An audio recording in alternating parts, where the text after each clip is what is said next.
Olá, bem-vindos a mais uma conversa nossa. Hoje a gente vai mergulhar fundo nos textos bem interessantes da liturgia lá de 15 de janeiro de 2026. Temos aqui o primeiro livro de Samuel, o Salmo 43, um trecho do Evangelho de Marcos e uns comentários teológicos para ajudar a gente a pensar. A ideia é tentar entender a mensagem principal sobre fé, como a gente lida com os símbolos sagrados e como Deus se faz presente, sabe? Pelo menos como esses textos mostram. Bora lá? A coisa começa meio tensa em Samuel, né? Capítulo 4, isso. Israel está em guerra com os filisteus, leva uma primeira surra e aí, decidem levar a Arca da Aliança para o meio da batalha. Meio que tratando a arca como um amuleto da sorte, né? Tipo, agora vai. Os comentários que a gente leu batem muito nessa tecla de como isso mostra uma baita incompreensão da aliança. Exatamente. O comentário frisa muito isso, sabe? É um alerta contra a superstição, aquela tentação de querer usar Deus ou as coisas sagradas para conseguir o que a gente quer, em vez de obedecer e confiar. Eles buscaram a salvação na arca em si, no objeto, e não numa mudança interna, numa conversão de verdade. Aliás, o catecismo fala disso, né? Lá no número 2111. Ah, sim, sobre superstição. Isso. Adverte para não colocar um poder mágico nas coisas, mesmo em práticas religiosas válidas, se falta aquela disposição interior correta, sabe? E o resultado dessa tentativa de manipular foi um desastre. Pior ainda que a primeira derrota. Morre sacerdote, a arca, que era o símbolo máximo da presença de Deus, é capturada. Nossa. Fica bem claro, né? Deus não se deixa manipular, não entra nesse jogo. E depois dessa tragédia toda lá em Samuel, vem o Salmo 43. Ele soa quase como um eco dessa dor, um lamento bem profundo mesmo, não acha? Com aquelas palavras fortes. Levantai-vos, ó Senhor, por que dormis? Totalmente. É um lamento da comunidade, né? Expressa aquele sentimento de abandono, de humilhação. Mas olha que interessante, é uma oração super honesta, no meio da dificuldade, e o ponto-chave. No final, o pedido de ajuda não se baseia nos méritos deles, nem nos símbolos, mas totalmente na compaixão de Deus. Libertai-nos, Senhor, pela vossa compaixão.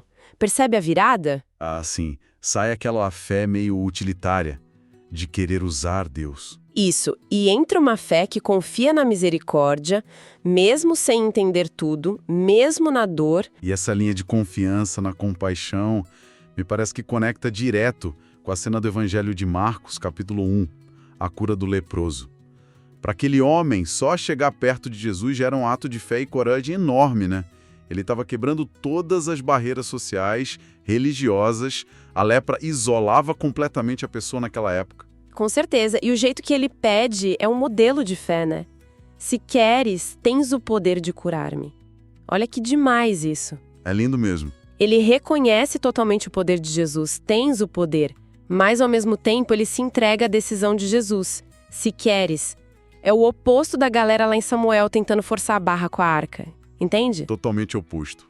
Ele não exige, ele confia, mas esse se queres, será que não tem um quê de dúvida? Tipo, será que ele vai querer mesmo?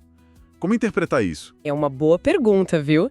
Mas a leitura tradicional vê isso como o ponto mais alto da fé. É reconhecer que Deus pode tudo, mas que ele é livre para agir. Não é dúvida, é entrega. É dizer, eu confio no teu poder e na tua vontade, seja ela qual for. Entendi. É uma confiança radical. Exato.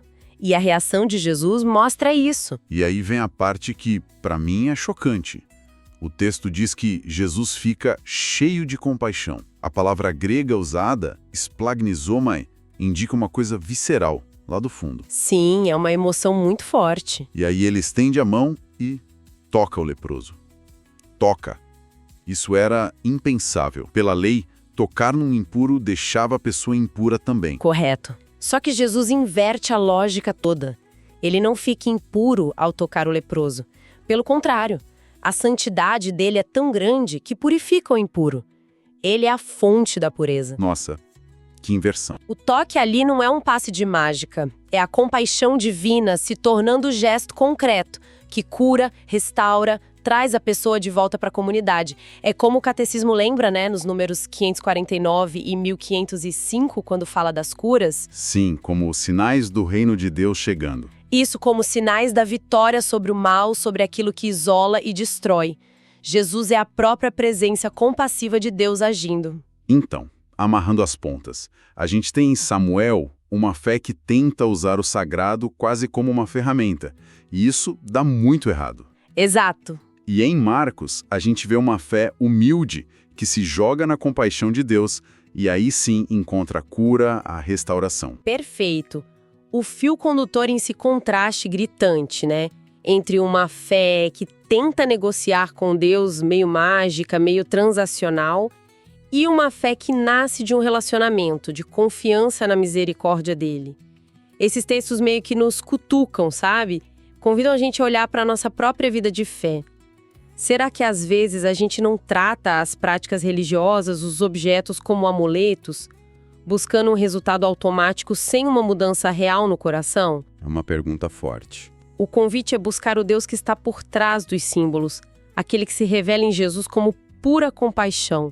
Mudar o foco do objeto para a pessoa. É uma caminhada em tanto, né? Sair dessa fé meio equivocada, focada no objeto, para encontrar essa compaixão divina que cura de verdade no encontro pessoal. E o legal é como uma história ilumina a outra, né? A arca mostra Deus dizendo, eu não sou um objeto para ser controlado. Certo. E o leproso mostra Deus, na pessoa de Jesus, dizendo, eu venho até você, eu quebro as barreiras por compaixão, eu toco onde ninguém mais tocaria. Uau! Isso deixa a gente pensando, né? Onde será que hoje a gente ainda tenta, talvez, sem perceber, encaixotar Deus nas nossas expectativas, nas nossas conveniências? Ou quem são os intocáveis de hoje, que uma fé realmente movida por essa compaixão de Jesus nos chamaria a encontrar, a tocar? Fica aí a reflexão.